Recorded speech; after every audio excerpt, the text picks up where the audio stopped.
मायावती जहां जहां कमजोर हैं वहां पर दलितों की पहली पसंद या तो बीजेपी बन जाती है या फिर वो समाजवादी पार्टी का कोई चेहरा बन जाता है। लेकिन अगर आप एग्जिट पोल की ओवरऑल पिक्चर की बात करें जहां पर एनडीए सबसे आगे दिखाई दे रही है, इसका मतलब तो ये हुआ कि उत्तर प्रदेश के गैर जाटव दलित जितने हैं वो बीजेपी के साथ, एनडीए के साथ खड़े हुए दिखाई दे रहे हैं। सीएनएक्स इंडिया टीवी के एग्जिट पोल में एक बार फिर ब्राह्मण समाज एनडीए के साथ दिखाई दे रहा है। उत्तर प्रदेश में 82% ब्राह्मण ने एनडीए का साथ दिया, 10% इंडिया अलायंस के साथ है। इसका मतलब ये कि जो कोर वोट बैंक है बीजेपी का वो कहीं नहीं गया, वो पहले भी बीजेपी के साथ था, वो आज भी बीजेपी के साथ है। एनडीए 82% ब्राह्मणों का वोट पा रही है।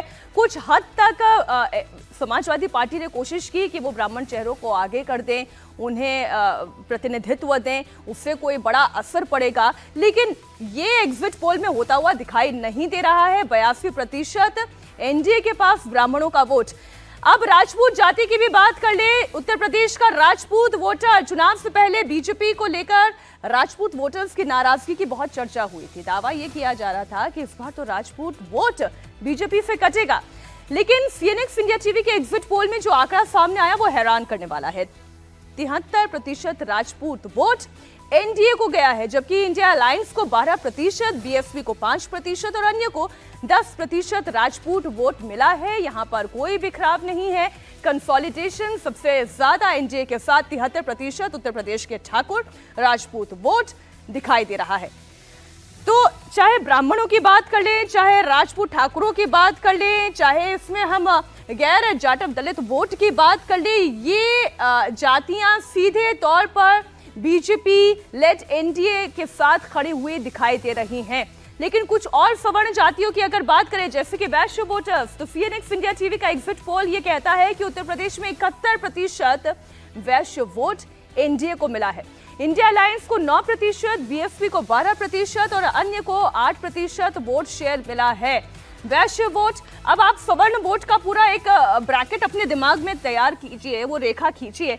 जब हम इन वोटर्स की बात करते हैं, ब्राह्मण हैं, राजपूत हैं या वैश्य वोटर की बात करते हैं, तो ये वोट सीधे सीधे एनडीए के साथ, बीजेपी के साथ इंटैक्ट दिखाई देता है।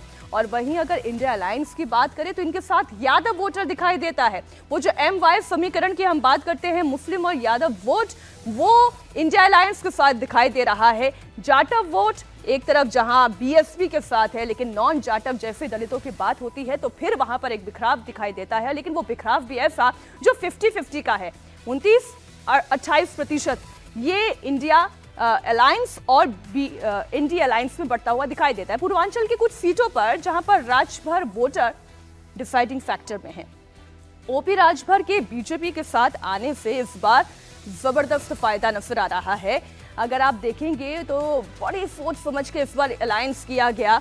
आप देखिए बीजेपी का अपना एक वोट बैंक, उसमें आप निषादों का वोट बैंक जोड़ लें, उसमें राजभर का वोट बैंक जोड़ लें, उसमें कुर्मी वोट बैंक आप जोड़ लें, अपना दल की नेता जो हैं वो भी इनके साथ हैं, और मौर्य समाज का वोट बैंक आप जोड़ लें, तो एक तरीके से पूरी ताकत एनडीए ने जातियों के लिहाज से भी अपने आप में समेटने की कोशिश की है।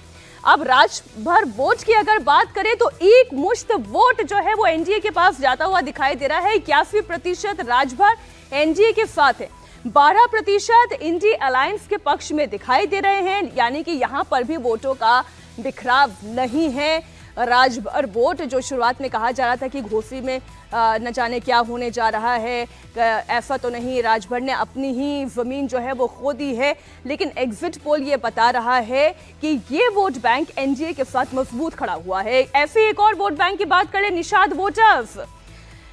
सीएनएक्स इंडिया टीवी का एग्जिट पोल कहता है कि एनडीए को 76% निषाद वोट मिला है। इंडिया गठबंधन को 10%, बीएसपी को 7% और अन्य को भी 7% निषाद वोटर मिले हैं। ये तस्वीर आंकड़ों की जुबानी आपके सामने। ये निषाद पार्टी का एनडीए के साथ जुड़ जाना और पूर्वांचल में सबसे ज्यादा निषाद वोटर्स की अगर हम ये कहें प्रभुत्व दिखाई देता है तो ये कहना गलत नहीं होगा। फिर आप चाहे घोसी कहें, चाहे बलिया कहें, चाहे काशी कहें, चाहे मिर्जापुर कहें, इसके आसपास के इलाकों की हम बात कर ले, पूर्वांचल में सबसे ज्यादा ताकत रखने वाला निषाद वोटर 76% एनडीए के साथ